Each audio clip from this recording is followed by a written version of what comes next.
A dark stain creeps across the ceiling above your shower. You scrub it away. It comes back. You blast it with aggressive cleaners, and the mark returns even darker. You spend hundreds on air dryers and gadgets. Still, every single year, the same murky patch forms in the same corner. Now imagine a single strand of copper thinner than a pencil, eliminating mildew across an entire house for good. No chemical sprays, no costly machines, no filters to replace every month. This approach has been used for generations by the Amish community in Holmes County. Most people outside that world have no idea why it works. The first time I entered a farmstead nearly 2 centuries old near Charm, Ohio, I spent hours searching for mildew. There was none. Not in the food storage area, not in the washroom, not even behind the heavy heating stove where moisture usually collects the fastest. What follows comes from a forgotten agricultural document released in Pennsylvania in 1897.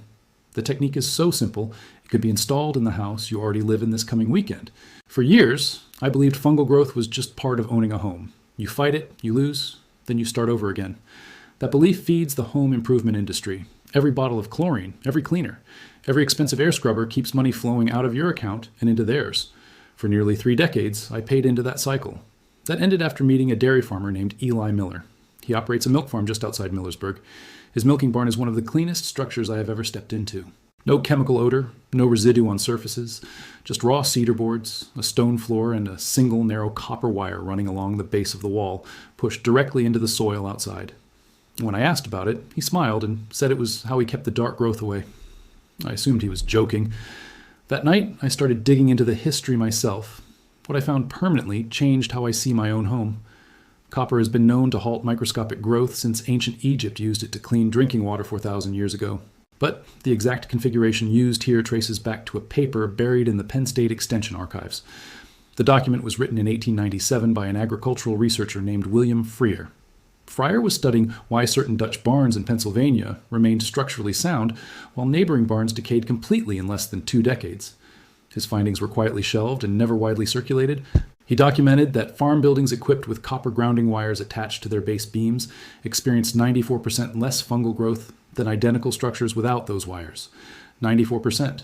Freer attributed the effect to a process he called galvanic displacement. When copper is firmly connected to damp soil, it produces a microscopic electrical pulse. The charge is strong enough to rupture fungal cell walls, yet far too weak for humans or animals to sense.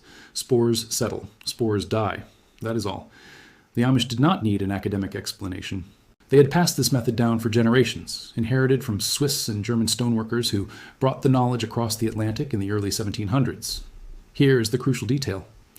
In 1952, when standardized housing regulations were first drafted, the use of copper grounding to prevent mildew was deliberately excluded, not because it failed, because it worked too well, and because it cost almost nothing. A 20-foot length of plain copper wire costs about $11. One installation lasts a full century without maintenance. Compare that to the modern American mold removal industry, which generates over $4 billion every year. Someone ensured that wire never entered the official rulebook. You might now wonder how a strip of metal inside a wall knows where mildew hides. It does not need to. That realization took me longer to understand than anything else, and when it finally made sense, it felt like discovering I had been deceived for my entire adult life. Mildew spores do not wander randomly through your home, searching for a place to land. Mildew does not wander randomly. It settles wherever it detects even the slightest imbalance in static electricity on a damp surface. Drywall, wooden framing, and the plaster between bathroom tiles all develop a microscopic positive electrical charge when indoor humidity rises above 50%.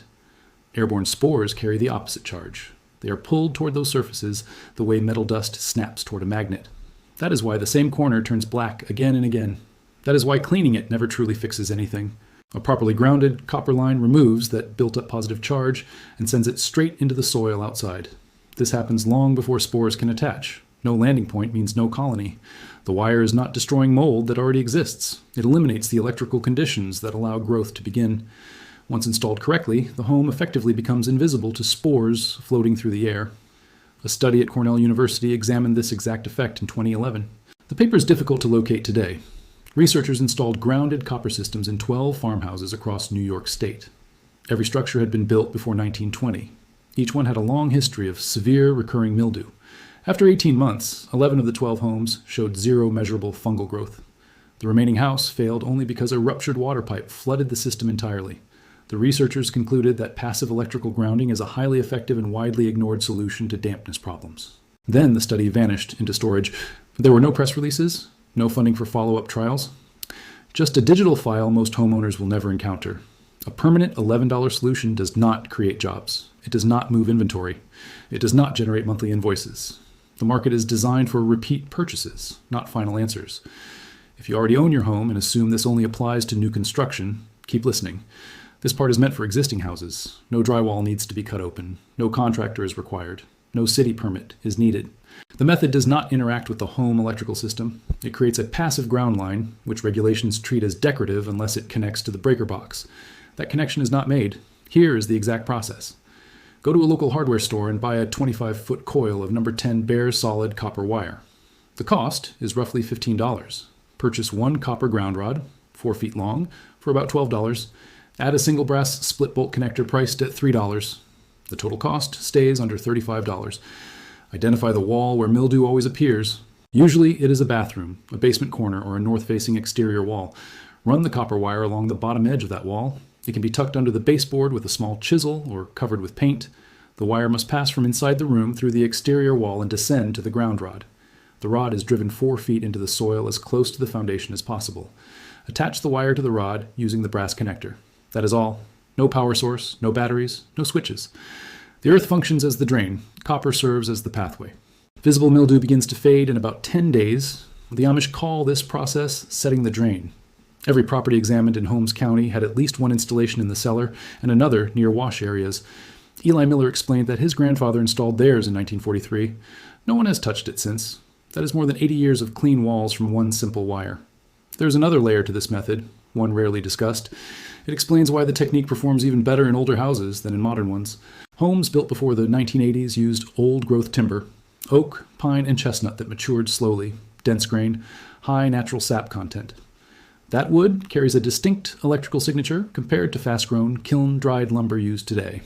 William Freer noted this in his 1897 findings. Older framing acts as a natural amplifier for the copper grounding system. The hardened sap inside aged timber carries that microscopic current through the entire wall frame. The whole structure becomes a massive static release system. Modern construction breaks this pathway. Laminated lumber and plastic vapor barriers interrupt the natural flow. That is why many newly built homes struggle endlessly with mildew. Even with moisture membranes and advanced ventilation, they are electrically inert. Your older house, the one that has caused you years of frustration, is actually ideal for this method. Pause and consider that. Every selling point used to promote new construction is inverted. The thick wood, the slight bends in the walls, the visible age, those are not flaws. They are dormant advantages waiting to be activated. At the beginning, a promise was made, a method buried so deeply in archives that almost no one alive recognizes it anymore. This is where it appears. On page 43 of Freier's 1897 report, there's a small illustration most readers ignored. It shows the copper grounding wire, but with small pouches tied along its length every 12 inches. Inside those pouches was a specific material, loosely packed charred oak bark. Freier noted that systems using this addition achieved near total suppression of fungal spore sprouting compared to copper alone. The meaning stayed unclear until a conversation with an Amish community elder, 89 years old, in Lancaster County. When asked, he laughed quietly. He led me to a timber shed and pointed at a rack holding dark, brittle chunks that resembled stone. It was oak bark harvested when spring sap first begins to move. The bark had been slowly roasted over a small flame until it became something between charcoal and activated carbon. He called it black coal. His family has made it for 6 consecutive generations. The method is simple. Small handfuls of the roasted bark are wrapped in breathable fabric. Those packets are knotted onto the copper wire about every foot. When paired with the grounded copper, the treated oak becomes highly porous and strongly conductive. Together, they form what the early researcher described as a biological scavenger field.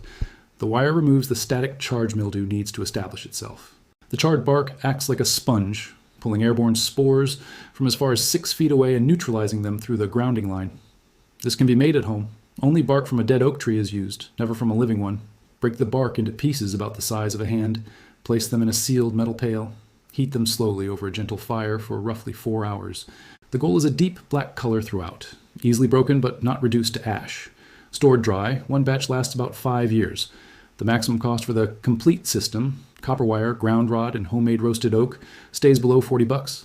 That is a one-time cost for the entire lifespan of the house. Compare that to what has already been spent fighting this problem. Compare it to remediation invoices. Compare it to expensive filters sitting idle in corners. This was the knowledge taken away. Not a product, not a machine, but everyday understanding once shared by early Swiss and German settlers. It was recorded by a scientist in 1897. It was reinforced by academic research in 2011. It survived because a small group of Amish families never stopped using it. If you ever suspected that real solutions were pushed aside so bills could keep arriving, that instinct was not wrong. Something genuine was withheld. Now it is not. What you do with this information is entirely up to you. Please leave your thoughts about this content in the comments below. Thanks for watching. See you in the next one.